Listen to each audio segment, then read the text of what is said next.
Hello everyone, welcome to Kiara success shot. Kiara success shot में आप सभी का बहुत बहुत स्वागत है। आज के टॉपिक में हम लोग कवर करने वाले हैं 2-3 टॉपिक और बहुत ही इम्पोर्टेंट टॉपिक्स हैं ये भी। इनसे भी हमेशा क्वेश्चंस जो है उठते हैं। तो प्रिपरेशन चल रही है समीक्षा अधिकारी, सहायक समीक्षा अधिकारी की, और इसमें हम लोग जो इम्पोर्टेंट टॉपिक्स है वो कवर कर रहे हैं सिर्फ, क्योंकि ये सिर्फ उनके लिए है जो लोग कहीं ना कहीं जो है जॉब में हैं या फिर कहीं ना कहीं जो है अपना बिज़नेस सेटल किए हुए हैं या गवर्नमेंट जॉब कर रहे हैं। उनके पास पढ़ने का टाइम नहीं है, इतना टाइम नहीं है कि वो अपने लिए जो है नोट्स बना सकें। तो ये कुछ नोट्स हैं जो मैंने जो है कई जगहों से बनाई हुई हैं।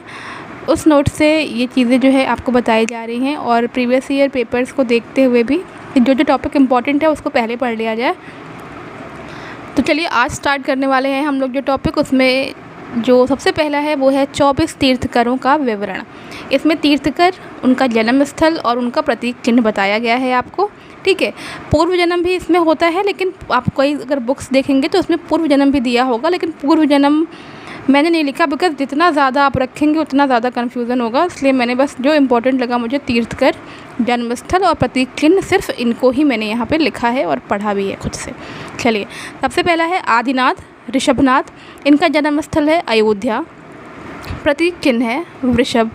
ठीक है, चलिए नेक्स्ट है आपका अजितनाथ। इनका जो है जन्म स्थल है ये भी जो है अयोध्या है, और इनका प्रतीक चिन्ह है हाथी। ठीक है, नेक्स्ट तीसरा है संभवनाथ।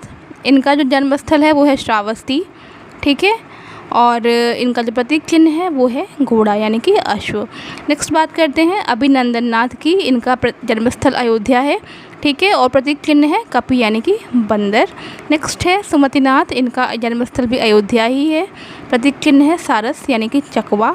ये देखिए जो तीर्थकर हुए थे ये जो है इन्हें लाइन से लिखा गया है। जैसे 24 तीर्थकर थे, इन्हें लाइन से लिखा गया है, लेकिन जिन लोगों का याद करने का तरीका ये है जैसे जिनका जन्मस्थल जो है वो अयोध्या है उनको साथ में याद करें।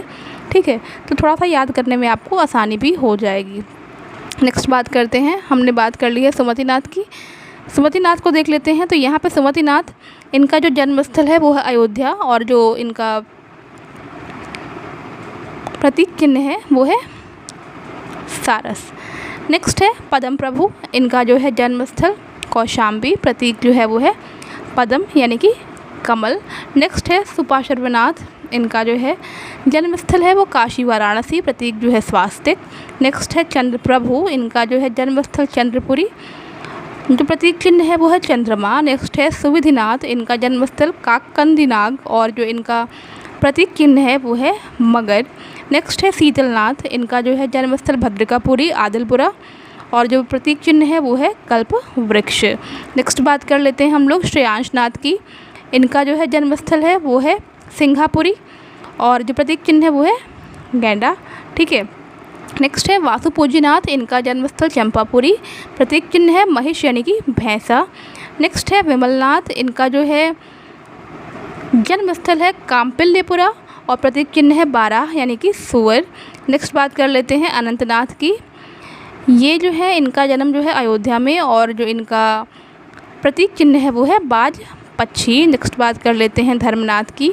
इनका जो है जन्मस्थली रत्नापुरी, प्रतीक चिन्ह वज्र दंड। नेक्स्ट शांतिनाथ हैं 16वें। इनका जो है जन्मस्थल हस्तिनापुर, प्रतीक चिन्ह जो है मृग यानी कि हिरन। नेक्स्ट है कुंथुनाथ। इनका जो है जन्मस्थल जो है हस्तिनापुर ही है, और प्रतीक चिन्ह है अज यानी कि बकरा। नेक्स्ट है अरनाथ। इनका जन्मस्थल हस्तिनापुर, प्रतीक चिन्ह मीन यानी कि मछली। नेक्स्ट बात कर लेते हैं हम लोग मल्लीनाथ की। इनका जन्मस्थल मिथिला, और प्रतीक चिन्ह कलश है। इनके बाद से नेक्स्ट 20 नंबर पे है मुनि सुब्रतनाथ। इनका जो है जन्मस्थली जो है कुशाग्र नगर राजगृह, और जो इनका प्रतीक चिन्ह है वो है कूर्म यानी कछुआ। नेक्स्ट है नेमिषनाथ।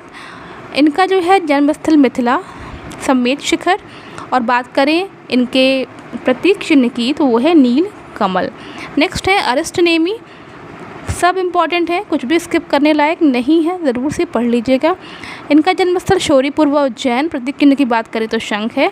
नेक्स्ट है पार्श्वनाथ। अक्सर आपने देखा होगा, पूछा भी जाता है, पार्श्वनाथ का जन्मस्थली वाराणसी। बात करते हैं प्रतीक चिन्ह की तो सांप है यानी कि सर्प। लास्ट 24 जो है वो महावीर हुए थे।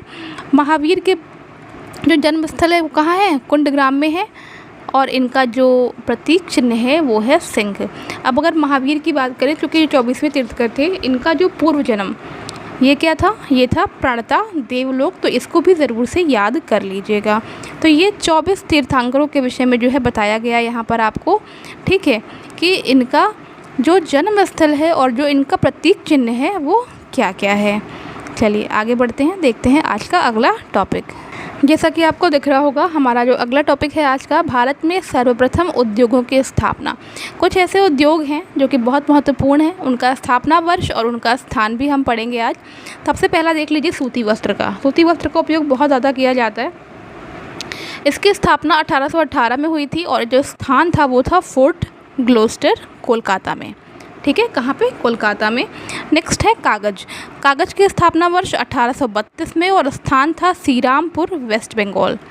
ठीक है, नेक्स्ट है चीनी उद्योग। 1840 इसका स्थापना वर्ष और स्थान था बेतिया, ये कहाँ है, बिहार में स्थित है। नेक्स्ट है उद्योग जूट। स्थापना वर्ष 1855 और स्थान था रिशरा, वेस्ट बंगाल। नेक्स्ट है इसके बाद से आपका लोहा इस्पात। 1870 में इसकी स्थापना हुई थी और स्थान था कुल्टी, वेस्ट बंगाल। इसके बाद से बात कर लेते हैं नेक्स्ट ऊनी वस्त्र। 1876 में इसका स्थापना हुआ था। कहाँ पे हुआ था, कानपुर में। नेक्स्ट है सीमेंट। 1904 में स्थापना हुआ था, स्थान चेन्नई। इसके बाद से कृत्रिम रेशा रेयान, 1920 में स्थापना, कहाँ पे, त्रावणकोर, केरला में। अगला है एल्यूमिनियम का, 1937 में जेके नगर, वेस्ट बंगाल में। तो ये कुछ महत्वपूर्ण उद्योग हैं जिनका स्थापना वर्ष और स्थान आपको ज़रूर से पता होना चाहिए। ठीक है, क्वेश्चंस इससे भी ज़रूर से 1 नंबर के पूछे जाते हैं। आज का जो हमारा अगला टॉपिक है वो है पौधों के उत्पत्ति स्थल। ठीक है, मतलब कुछ पौधों के नाम यहाँ पे होंगे और उनका उत्पत्ति जो है किस स्थान पर हुआ है ये यहाँ पे हम लोग देखेंगे। तो आपको दिख भी रहा होगा यहाँ पर कई सारे पौधों के नाम दिए, जैसे सूरजमुखी है, इसका जो उत्पत्ति स्थल कहाँ है वो है उत्तरी अमेरिका। ठीक है, नेक्स्ट है मक्का, टमाटर और लाल मिर्च, इनका उत्पत्ति स्थल है मध्य अमेरिका। इसके बाद से बात करते हैं आलू की। शकरकंद, तंबाकू, मूंगफली जो कि ब्राज़ील में होता है, कोको, अनानास, रबड़ और सिनकोना ये होता है दक्षिण अमेरिका में। उत्तर पूर्वी अफ्रीका में क्या होता है, कहवा, कपास और तिल। राई, जई, चुकंदर ये होता है यूरोप में। चाय, जौ, सोयाबीन, शफ्तालू, रसदार फल ये होते हैं चाइना में। और फिर बात कर लेते हैं गन्ना की, चावल की, केला, ठीक है, बेड फूड और गरम मसाले ये जो आपके होते हैं ये होते हैं दक्षिण पूर्व एशिया में। इसके बाद से बात करते हैं गेहूँ, मिलेट्स, सेब, चेरी, अंगूर, मटर, पोस्त, फ्लैक्स, हैम्पा ये दक्षिण पश्चिम एशिया में होते हैं। तो किन किन स्थानों पर होते हैं इन सारी चीज़ों को हम लोगों ने देखा यहाँ पर। ठीक है, तो ये जो इसमें से महत्वपूर्ण ही वैसे लिखवाए गए हैं। ठीक है, अगर कुछ चीज़ों में आपको दिक्कत हो तो आप भले स्किप कर सकते हैं, लेकिन जैसे जो सूरजमुखी है, मक्का है, टमाटर है, लाल मिर्च, यहाँ पर आलू, शकरकंद, तंबाकू, जैसे ये चीज़ें स्किप करने लायक नहीं हैं तो इनको आप ज़रूर से पढ़ें, इनको याद करें। ठीक है, रिवीजन करेंगे धीरे धीरे तो ही सारी चीज़ें कवर होंगी। थोड़ा सा टिपिकल है क्योंकि एक बार में पढ़ना इसको आसान नहीं होगा, एक बार में पढ़ने से ये याद भी नहीं होगा, तो इसको आपको रिवीजन में रखना होगा तभी ये चीज़ें याद भी होंगी। तो आज के लिए ये था 3 टॉपिक हमने आज कवर किया और ये तीनों बहुत ही इंपॉर्टेंट टॉपिक्स हैं और इनसे क्वेश्चंस भी आपको प्रीवियस ईयर में देखने को मिलेंगे। अगर आप प्रीवियस ईयर का जो क्वेश्चन पेपर है वो अगर आप एक बार थॉरली उसको देखते हैं, ठीक है, उसका जो है अच्छे से उसको देख करके उसको समझते हैं तो आपको मालूम चलेगा कि पेपर जो है किस तरह से पूछा जाता रहा है अभी तक। तो आज के लिए ये 3 टॉपिक बस। मिलते हैं नेक्स्ट वीडियो में। Till then take care and bye bye.